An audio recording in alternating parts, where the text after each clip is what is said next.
about the various types of common craft, and you were saying it went to the saucer, to the triangle. Now in 2025, it seems more like these egg shapes slash tic tac shapes are more commonly seen. Am I correct in that, or what would you say is the most commonly seen UAP these days?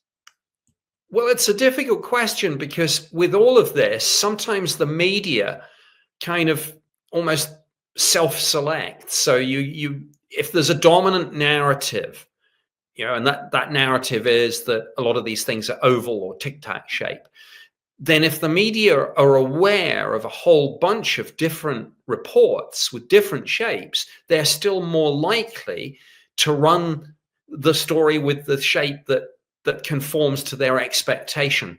So there's a kind of confound with that.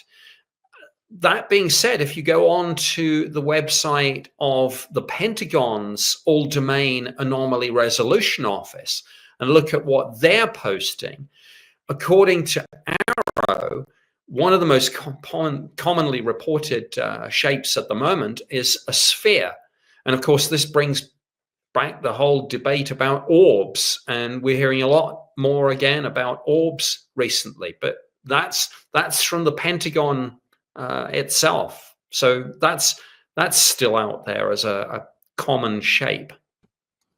What do you know about orbs? Because we see these orbs in those New Jersey drone videos and other videos. Then we hear about the ghost type of orbs. Then in Lou Elizondo's eminent book, which I'm sure you've read or heard about, he claims there was orbs following him around in his house at various points. For some reason, he never wanted to set up cameras because it was infrequent, I guess.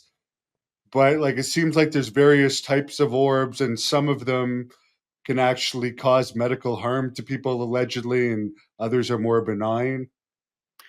Yes, and again with these orbs, it ties in. We don't know what they are, therefore we don't know are they a device of some sort? In which case, do they have a energy source, propulsion system? Is some of that responsible for the so-called UAP radiation that you'll read about in some government UAP documents? But then you get, and I think you hit the nail on the head, you get this kind of crossover with the orbs between UAP and more traditional paranormal phenomena. I mean, you could make an argument that UAP isn't paranormal at all, even if you think it's extraterrestrial. In that hypothesis, the UAP is just a craft. It's just a means of transport. Well, orbs takes you into the kind of blurry line between that and paranormal phenomena. And some people will tell you that some of these orbs are interactive. And I've heard suggestion even that some of them are sentient, a sort of plasmoid life form, perhaps. I mean, it sounds extreme, but you will see some government documents talking about exotic plasma phenomena. And then you get some writers going back as far as the 50s and 60s. And I'm talking about writers who people probably not familiar with these days, but like Trevor James Constable and Wilhelm Reich, talking about orgone energy, talking about sky critters. So there's a lot for people to process here.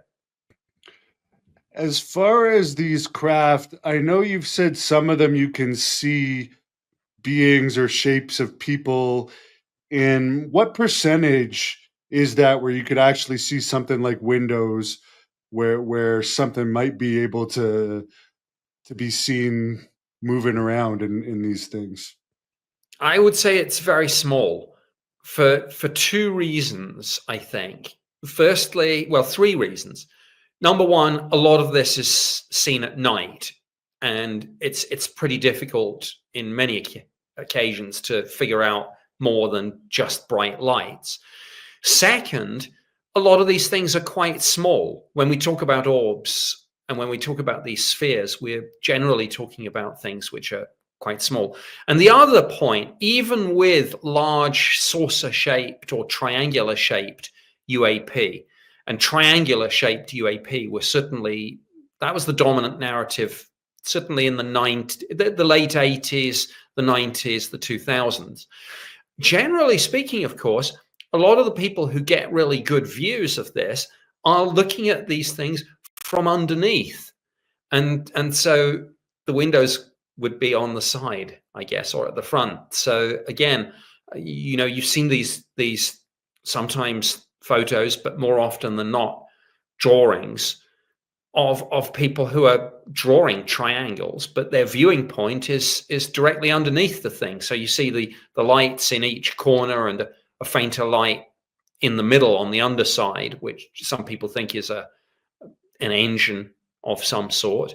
But yeah, so again, to answer the question in percentage terms, I would say way less than 5%, but maybe less than 1%.